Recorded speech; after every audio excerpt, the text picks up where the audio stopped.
Cerita Silat Online Channel mempersembahkan serial Pendekar Raja Wali Sakti, episode Macan Gunung Sumbing, bagian 4. Dewi Tanjung tampak gelisah. Beberapa kali tubuhnya menggelimpang di atas pembaringan kamar penginapan ini. Sebentar bangkit duduk, kemudian menghenyakkan lagi tubuhnya. Sementara malam terus beranjak semakin larut. Keheningan menyelimuti seluruh desa Weru ini. Desahan panjang terdengar diiringi bangkitnya tubuh ramping dari pembaringan. Kenapa dia tidak mau hilang dari bayanganku? Gerutu Dewi Tanjung. Gadis itu melangkah menghampiri jendela yang masih terbuka lebar. Sebentar memandang keluar, tapi hanya kegelapan yang terlihat. Perlahan tangannya menutup jendela itu, lalu berbalik seraya menghembuskan napas panjang. Terasa berat hembusan napasnya. Kembali kakinya terayun menghampiri pembaringan yang beralas kain merah muda, lalu duduk di tepinya. Rangga. Dewi Tanjung mendesah pelan menyebut nama pendekar Raja Wali Sakti. Sejak peristiwa siang tadi, Dewi Tanjung menjadi gelisah. Entah kenapa, bayang-bayang wajah tampan pendekar Raja Wali Sakti selalu menghantui pelupuk matanya. Sukar sekali untuk mengenyahkannya. Meskipun pertemuan yang tidak bersuasana baik, tapi ketampanan dan kegagahan pendekar Raja Wali Sakti sempat juga menggetarkan hati gadis itu. Dan Dewi Tanjung tidak mampu mengelaknya meskipun sudah berusaha keras mengusir bayang-bayang itu dari pelupuk matanya.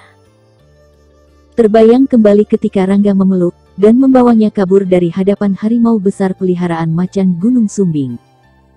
Entah kenapa, saat itu Dewi Tanjung tidak berusaha berontak. Bahkan hatinya begitu kesal saat Rangga melepaskannya, sehingga tubuhnya jatuh bergulingan di tanah. Ada perasaan tenteram ketika tubuhnya dipeluk pemuda pendekar itu. Kenapa aku memikirkannya?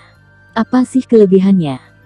Banyak pemuda yang lebih tampan dan lebih gagah darinya. Dewi Tanjung menggumam sendiri membantah segala bayangan di dalam hatinya.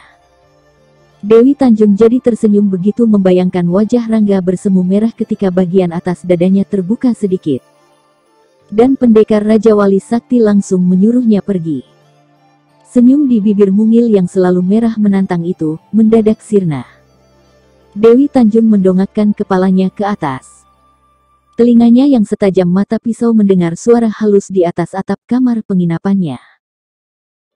Walaupun suara itu langsung menghilang, tapi Dewi Tanjung masih juga mendengar tarikan napas yang demikian halus, dan hampir tidak terdengar. Ada tamu rupanya. Gumam Dewi Tanjung dalam hati.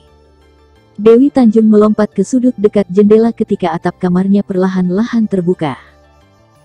Gadis itu melirik pembaringan yang kosong, kemudian menatap atap yang semakin terbuka lebar. Lalu, Kia! Secepat kilat gadis itu melentingkan tubuhnya ke atas, menembus atap yang sudah cukup lebar terbuka, tubuh ramping itu langsung menerobos keluar, dan tahu-tahu sudah hinggap di atas atap. Tampak seorang laki-laki muda di atas atap terkejut setengah mati. Buru-buru laki-laki itu melompat turun. Tapi Dewi Tanjung lebih cepat lagi bertindak. Dia langsung melesat, lalu mengirimkan satu pukulan bertenaga dalam penuh. Laki-laki itu mengeluh pendek. Seketika tubuhnya terjerembab ke tanah, namun masih mampu bangkit berdiri. Seleret cahaya keperakan terlihat begitu tangannya bergerak. Ternyata laki-laki muda yang hanya terlihat wajahnya itu mencabut sebilah golok. Dewi Tanjung tersenyum sinis, berdiri tegak sambil bertolak pinggang.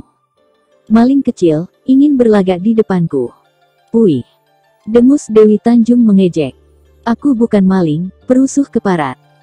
Bentak laki-laki muda yang ternyata adalah Argayuda. Perusuh? Kau bilang aku perusuh? Hahaha. Dewi Tanjung tertawa tergelak. Orang lain boleh tidak peduli dan takut padamu. Tapi aku tidak akan membiarkanmu membantai seluruh penduduk desa Weru seenak udel. Geram Argayuda. Dewi Tanjung terkejut. Tawanya berhenti seketika. Ditatapnya tajam-tajam wajah Argayuda yang sudah menggeser kakinya dengan golok melintang di depan dada. Dengar, bocah edan. Aku tak pernah membantai orang-orang di sini. Jelas ini perbuatan macan Gunung Sumbing. Sebagian besar penduduk di sini bisa mampus di tangannya. Kau terlalu gegabah menuduh sembarangan tanpa bukti. Tegas kata-kata Dewi Tanjung. Heh. Tidak semudah itu mengelabuiku, iblis betina. Kau pikir aku tidak tahu perbuatanmu yang keji itu?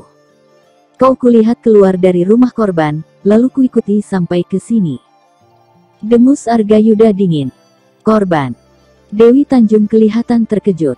Jangan berlagak bodoh, iblis. Kau baru saja membantai satu keluarga. Mana binatang peliharaanmu itu? Keluarkan sekalian, biar kukirim ke neraka bersamamu. Jelas raut wajah Dewi Tanjung terlihat sangat terkejut. Ternyata malam ini kembali terjadi pembantaian serupa pada satu keluarga. Dan Argayuda melihat, dan mengikutinya sampai ke sini. Apakah orang yang melakukan semua itu benar-benar Dewi Tanjung?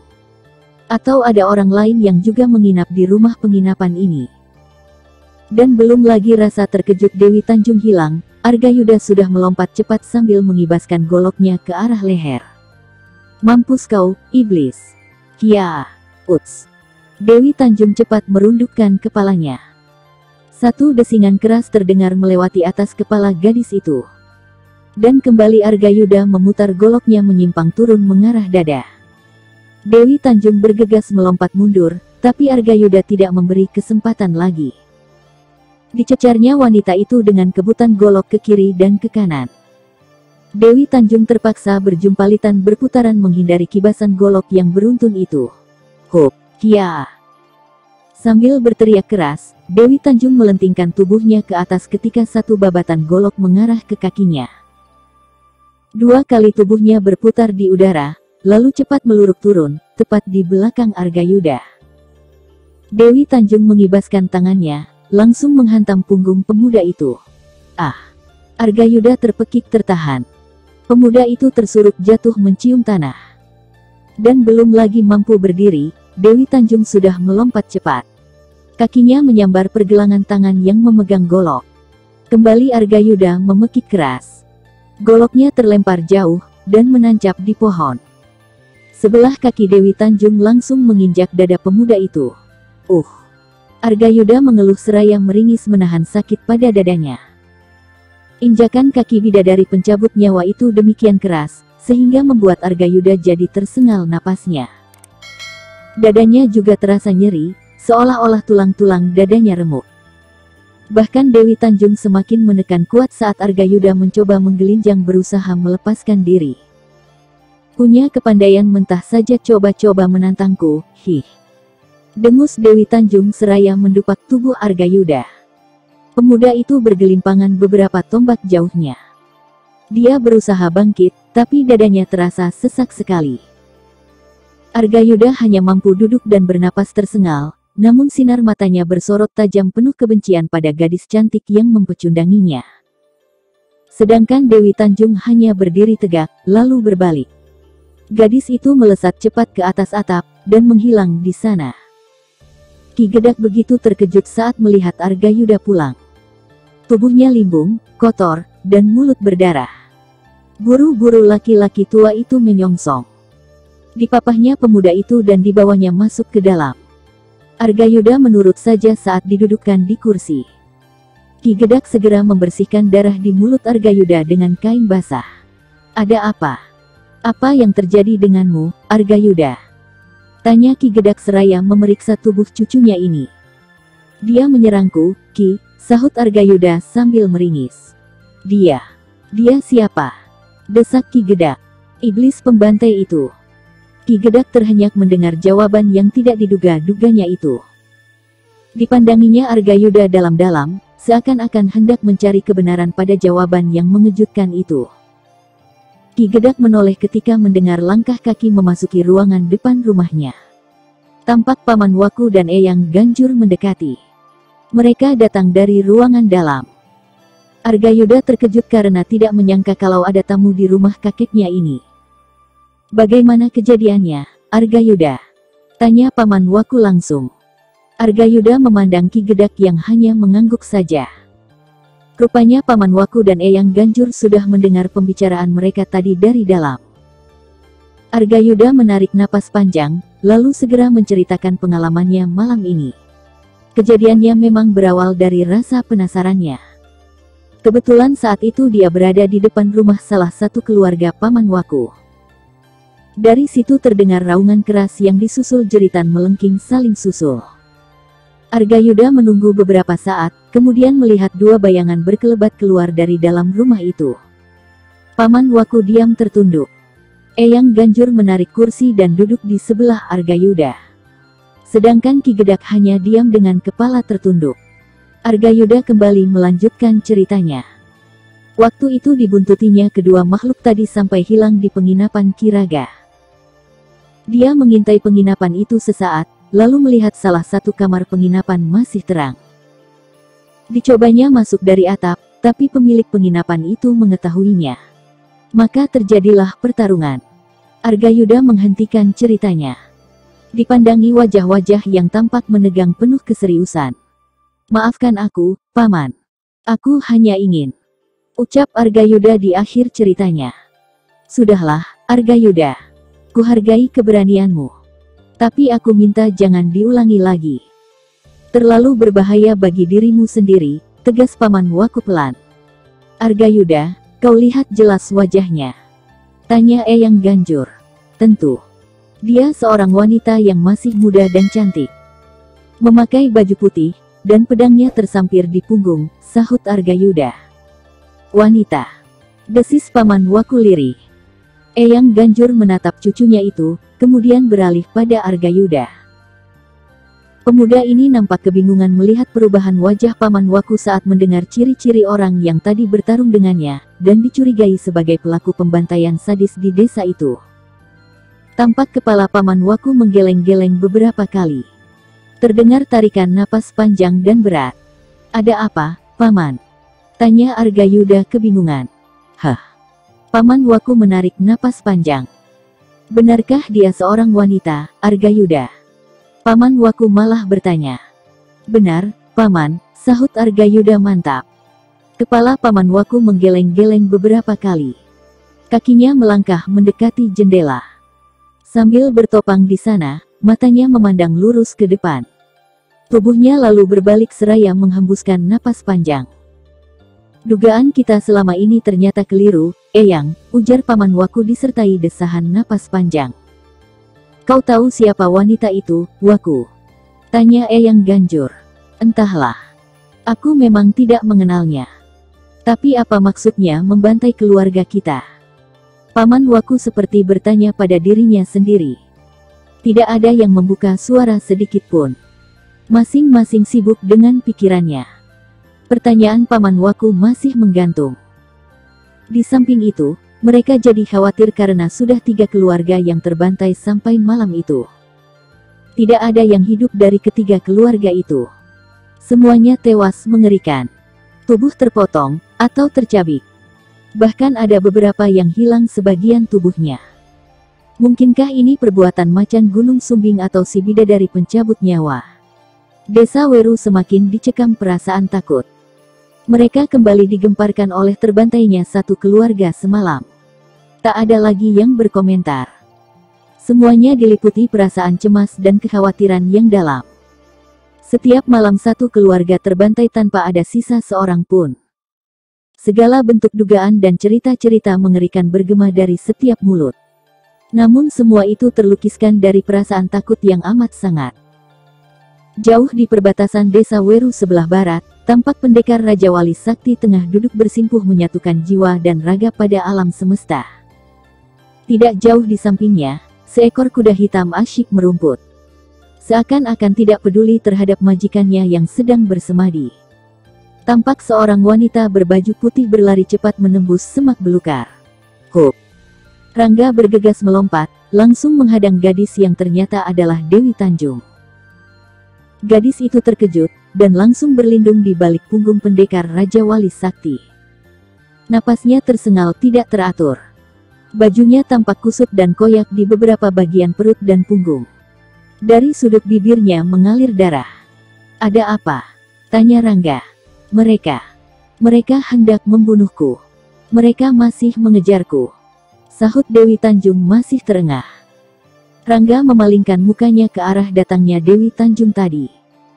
Terdengar suara-suara kaki yang berian cepat dalam jumlah banyak, disertai suara hiruk-pikuk.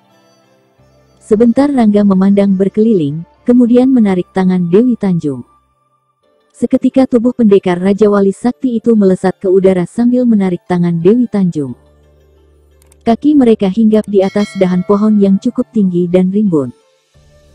Rangga berdecak perlahan yang disertai pengerahan tenaga dalam, dan disalurkan melalui suara. Kuda hitam yang sedang merumput itu meringkik keras, lalu berlari menjauh. Tidak berapa lama kemudian muncul beberapa orang dari dalam semak belukar. Mereka terus bergerak memasuki hutan. Tampak di antara sekitar 30 orang bersenjata golok dan tombak itu terlihat Eyang Ganjur, Argayuda, Ki Gedak, dan Paman Waku. Ternyata, di situ juga ada seorang laki-laki setengah baya yang mengenakan jubah hijau tua. Tangannya menggenggam tombak bermata yang memiliki keluk tiga seperti keris. Mereka terus bergerak menjauh, tapi tidak berapa lama kemudian kembali lagi. Dari atas pohon, Rangga mengamati semua itu. Tubuhnya baru meluruk turun setelah orang-orang tadi tidak terlihat lagi, sudah jauh kembali ke desa Weru. Pendekar Raja Wali Sakti itu segera melepaskan cekalannya pada tangan Dewi Tanjung begitu kakinya mendarat di tanah. Sedangkan kuda hitam itu kembali muncul, dan langsung menghampiri pendekar Raja Wali Sakti. "Kenapa mereka mengejarmu?" tanya Rangga. Dewi Tanjung tidak langsung menjawab. Dibersihkan debu dan darah yang melekat di tubuhnya. Bajunya yang sobek segera dibenahi, tapi tetap tidak bisa menyembunyikan sebagian kulit tubuhnya yang putih mulus. "Kau tanya apa tadi?" Dewi Tanjung baru membuka suara setelah dirasa dirinya sedikit rapi. "Kadal." Rungut Rangga seraya menghampiri Dewa Bayu, lalu menepuk-nepuk leher kuda hitam itu. "Jangan marah dulu, Kakang," rajuk Dewi Tanjung seraya memberikan senyuman yang termanis dimiliki. "Kakang." Rangga tersentak kaget. Seketika wajahnya bersemu merah mendengar sebutan itu. "Tidak bolehkah aku memanggilmu begitu?" Dewi Tanjung malah semakin melebarkan senyumnya. "Kalau tidak boleh, ya tidak apa-apa. Tapi, terima kasih kau telah menolongku." "Sudah 2 kali, ya." "Kampret. Masih bisa bercanda juga," rungut Rangga dalam hati. Tapi di balik itu, Rangga juga heran akan perubahan sikap Dewi Tanjung. Kemarin begitu ketus, galak, dan keras kepala. Tapi sekarang sungguh jauh berbeda. Bahkan dalam keadaan nyawa terancam masih juga bisa bergurau. "Hah, rupanya kau masih marah tentang kejadian kemarin." "Aku minta maaf," ujar Dewi Tanjung melihat Rangga memberengut saja tidak segera bicara. "Untuk apa?" Pelan suara Rangga, seakan enggan berbicara. "Mungkin aku terlalu angkuh, keras kepala, dan cepat menuduh buruk pada setiap orang. Aku sadar kalau tidak bisa hidup sendiri di dunia yang kejam ini. Aku perlu seseorang yang bisa mengatasi segala kesulitanku." Dewi Tanjung mengangkat bahunya. "Ya."